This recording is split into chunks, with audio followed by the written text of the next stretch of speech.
Hi, folks. I'm Brian Anglin, and You're welcome to Trek Talk with Brian. At least that's the current title we're working with. So here we go. This is our inaugural episode, and I wanted to talk to you about something that I originally planned on using as part of my fan film, this was early in the early planning stages, but I got a lot of pushback from it. And sometimes I still wanted to go back and do it,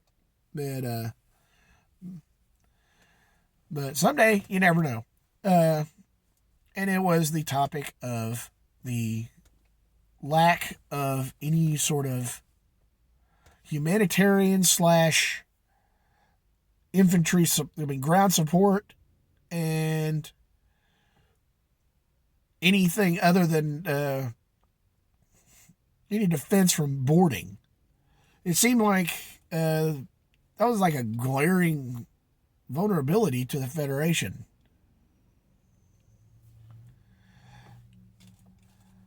And I thought of basically having, like in the Starfleet the fan club, we have a division of Marine Corps, and I happen to be a Starfleet Marine Major. But that's a little interesting tidbit.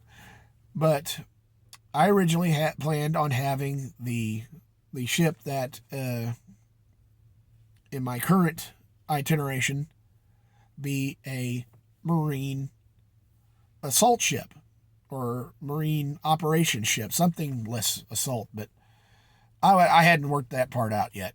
But it was basically kind of a shuttle carrier type of vessel that also could carry, I even looked at the Franz Josef tug design slightly modified, like a hopped up Miranda, for the TOS era. But let's not dwell on that just yet. I'm going to go, I'll hold that for later.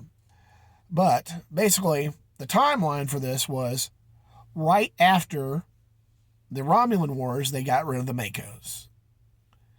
But they promoted them, transferred them into command in different departments of the new Federation of planets. And this came to be a kind of a stopgap measure, because a lot of these individuals pass that information on to their crews and their officers, and for a while that held the line. But the attrition from the Klingon Wars and just general time, that information and that skill dissipated. They lost a lot of that capability. And more than a few captains after the Klingon War era, of course, this was all before Discovery came and totally upended everything. But a few captains were semi-skilled from being working under those people. There was still a few left, including one of the lead characters, Captain Logan. He wanted to form another Starfleet Marine Corps. Basically, and basically the fleet dug their heels in. Like, we don't need, we've never had a standing army, and and Captain Logan's, well, yeah, you nearly got obliterated.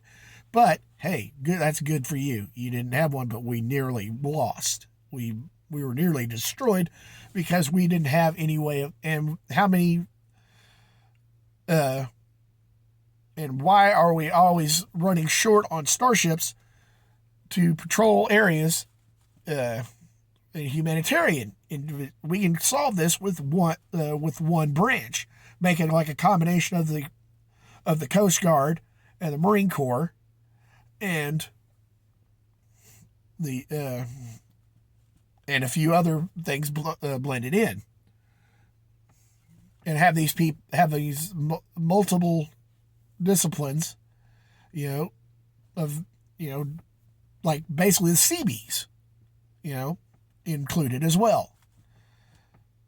That's if you're not military savvy, the Seabees are like the naval engineers.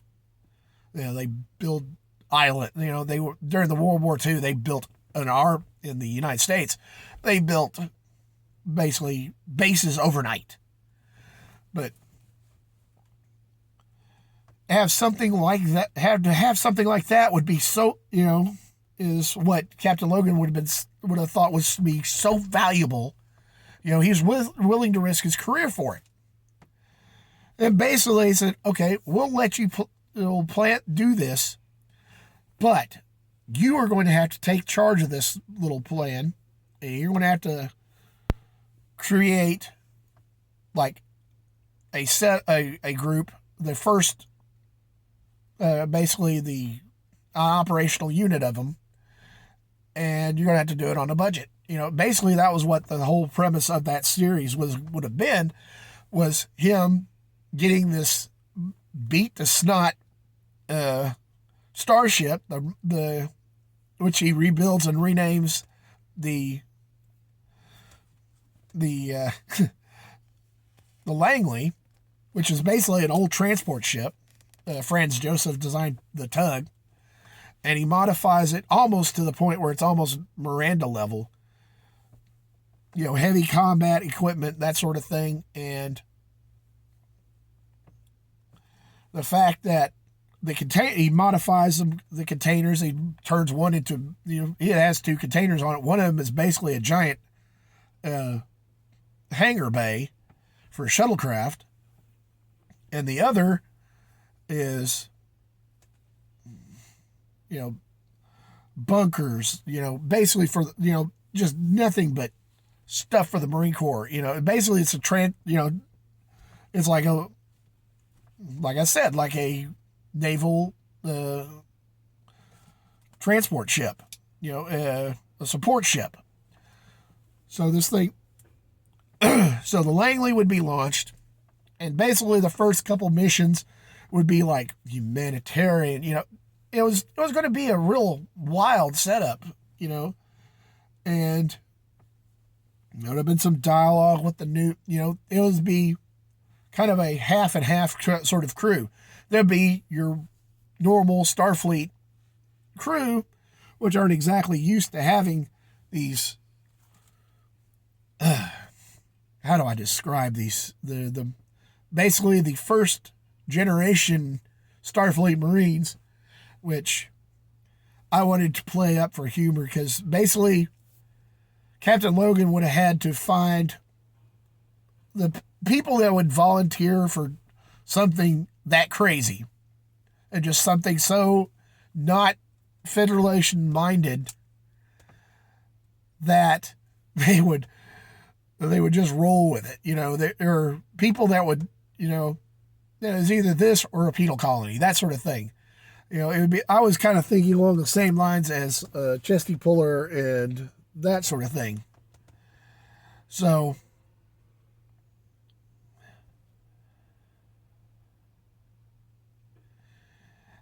and because I believe the line from Chesty Puller was, "I need some real Marines. Show me to the brig." So yeah, I'm sure there's a few Marines out there that are going, "Ah!" But these are probably the same people that get mad whenever they talk about us eating crayons. So, sorry, got distracted. But basically, they would tip it off would be the fact that towards the end of this, you would see 2 or 3 more of these ships being built. There would be this big confrontation, right about the same time as I forgot who it was, when Kirk ran into the alien race that they were fighting over that one planet that the Klingons had. I can't think of the name for the life of me at the moment. It's always fun whenever you do that. And they would basically wind up pushing back the Klingons, and then a couple episodes before that, they would help with a big natural disaster on a planet, and it would make a big impression on some of the admirals, and gradually sway them to his way of thinking. And towards the end of it, you would see 3 or 4 more of these ships being modified and built. And at the end of it, you would see see Captain Logan becoming the commandant of the first commandant of the Starfleet Marines. And then later on, like flash forward to the Next Generation era, that would be the next era of it, is during the Dominion, the resurrection of the Starfleet Marines during the Dominion War. And that was pretty much how I envisioned it. Things never exactly turned out like I had planned. So, things never do, but, let me know if you like this by hitting the the like button, and subscribe to the channel. It helps Vance and us guys out.